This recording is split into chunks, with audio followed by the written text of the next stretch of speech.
আল্লাহ পাকের পক্ষ থেকে রহমতের দরজা খুলে যায়। যে ঘরে প্রথম কন্যা আসে, মেয়ে আসে, মেয়ে সন্তান, দুইটা মেয়ে আছে, আরেকটা মেয়ে, তিনটা মেয়ে হয়েছে। আমি চেয়ে আনছি আল্লাহর কাছে, মেয়ে সন্তান লালন পালন করা সহজ, টেনশন পোহাইতো না। একটা ছেলে লালন পালন করতে কয় আমার বংশের বাতি, বহু বংশের বাতি দেখছি, বাতি নিভাইয়া জ্বালাইয়া পুরাইয়া মদ খাইয়া গাঞ্জা খাইয়া পুরা গেরাম জ্বালাইয়া দিছে, বহু বাতি এরকম দেখছি জ্বালাইয়া দিছে। বংশের বহু বাতি দেখছি, বাতি জ্বালানোর কথা, আরে ফ্যামিলিতে বাতি জ্বালাইবো তো দূরের কথা, পুরা দেশের বাতি নিভাইয়া দিছে। বাতি কুন্ডাই জ্বালাইবো, কুন্ডাই নিভাইবো, এটা তো আল্লাহ তাআলার হাতে। আপনি বাতি জ্বালাইবেন, বংশের বাতি কইয়া বাতি আনেন, পরে বাতি জ্বলে, বাতি কিন্তু জ্বলে না, কারণ আপনি আনছেন এটা। এজন্য আল্লাহর কাছে চাইতে সবসময় নেক সন্তান চাওয়া, উদার সন্তান চাইলে আল্লাহ তাআলা দিব একটা আবু জাহেল। বলবেন যে আল্লাহ আমার নেক সন্তান দেন। ভাইরা আমার, তো মায়েরা সময় কম, এজন্য বলছি শুনুন, পিতার ঘরে আপনার সম্মান দেখছেন নি কেমন? পিতার ঘরে আপনার সম্মান, পিতার ঘরে আপনার সম্মান, পিতার ঘরে আপনার সম্মান। আপনি পিতার ঘরে থাকবেন, কামাইয়ের চিন্তা নাই, খাওয়ার চিন্তা নাই, ভরণ পোষণের চিন্তা নাই।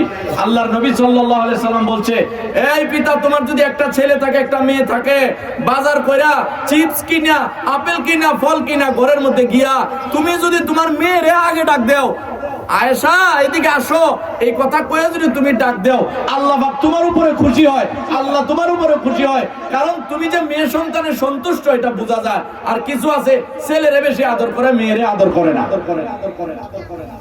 মেয়েদেরকে তুচ্ছতা ছিল করে। ভাইরা আমার, ও আমার পর্দানশীল বোনেরা, এরপরে আপনাকে যখন লালন পালন করে, যখন আপনাকে বিয়ে দিবে, আপনি যখন স্বামীর ঘরে যাবেন, এখানেও আপনার সম্মান, এখানেও আপনার কি সম্মান।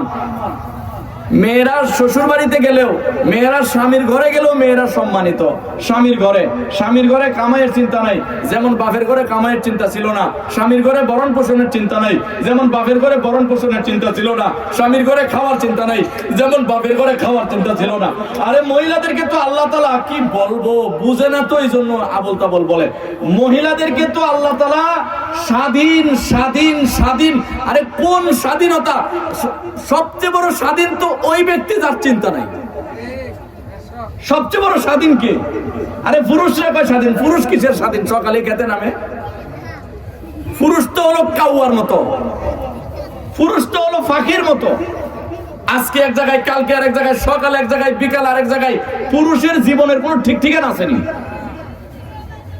মহিলা মরে বেশি না পুরুষ মরে বেশি? কারণ পুরুষের জীবনে ঠিক নাই। আগুনে, পানিতে, ছাদে, নিচে, মাটিতে, এখানে সেখানে, দেশে বিদেশে, গ্রামে গঞ্জে, রাস্তাঘাটে, মেশিনের উপরে, মেশিনের নিচে, কয়লার খনিতে, অমুক খনিতে, তমুক খনিতে। আরে পুরুষ তো সারা পৃথিবীতে পশু পাখির মতো ছিটায়া বিটায়া রয়েছে। পুরুষের জীবনের কোনো গ্যারান্টি নাই, কিন্তু মহিলাদের জীবনের গ্যারান্টি আছে।